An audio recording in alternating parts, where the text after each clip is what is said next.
যিনি বলেছেন তিনি দুঃখ প্রকাশ করবেন, জাতির কাছে ক্ষমা চাইবেন এবং বলবেন যে তিনি ভুল করেছেন। এই বিষয়ে কারুর সঙ্গে কোনো আপোষ হবে না। আমরা আজকে উদীচীর পক্ষ থেকে ঢাকা সহ সারা বাংলাদেশে আমাদের যত শাখা সংগঠন আছে আমরা এই প্রতিবাদে জাতীয় সঙ্গীত গাইবার এবং জাতীয় পতাকা উত্তোলন করবার কর্মসূচি ঘোষণা করেছিলাম এবং সেটা সকাল 10টায় সারা দেশে একযোগে এই কর্মসূচি ঘোষিত হয়েছিল এবং এইভাবেই পালিত হয়েছে।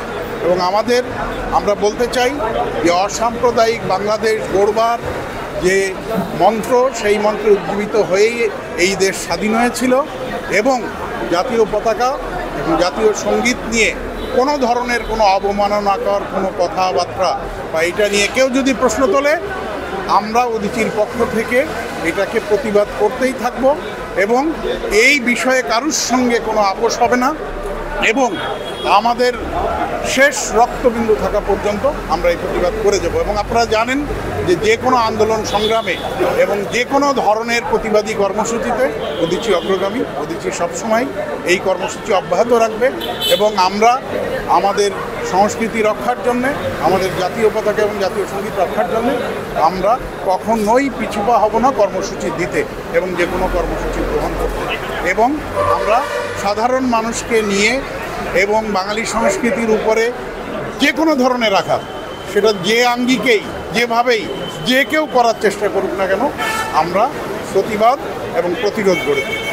আসলে বিষয়টি এত গুরুত্ব দিয়ে ভাববার কিছু নয়। একজন ব্যক্তি এই বিষয়ে কথা বলেছেন, আমরা মনে করছি যে তিনি হয়তো বলেছেন, এরপরে তার সুরে হয়তো অন্য কেউ বলতে পারেন। আমরা সেই জন্য আগের থেকেই সবাইকে জানিয়ে দিতে চাই, যিনি বলেছেন তিনি দুঃখ প্রকাশ করবেন, জাতির কাছে ক্ষমা চাইবেন এবং বলবেন যে তিনি ভুল করেছেন। এটা আমাদের সংবিধানের বিরোধী, দেশ বিরোধী কথা। এই কথার সঙ্গে তিনি যাই মনে করে থাকুন না কেন আমরা এর প্রতিবাদ জানাচ্ছি।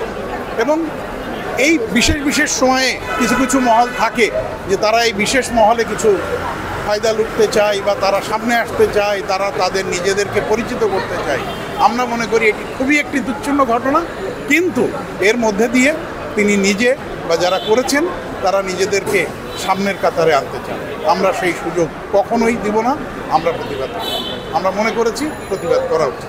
এরপরে পরবর্তী পরিস্থিতি যাই হবে, আমরা বলেছি যে বৈষম্য বিরোধী যে গণ অভ্যুত্থান, যে গণ অভ্যুত্থানের মধ্যে দিয়ে আমরা একটি নতুন পথ চলা শুরু করেছি। সেই পথ চলার ক্ষেত্রে আমরা পর্যবেক্ষণ করতেই থাকব এবং যদি আমাদের যে আকাঙ্ক্ষা এবং আমরা যা করতে চাই তার বিরোধী কোনো কর্মকাণ্ড সেটা যেই গ্রহণ করুক না কেন আমাদের প্রতিবাদ তাদের বিরুদ্ধে সচল থাকবে এবং বলিষ্ঠভাবেই আমরা সেই প্রতিবাদ করব।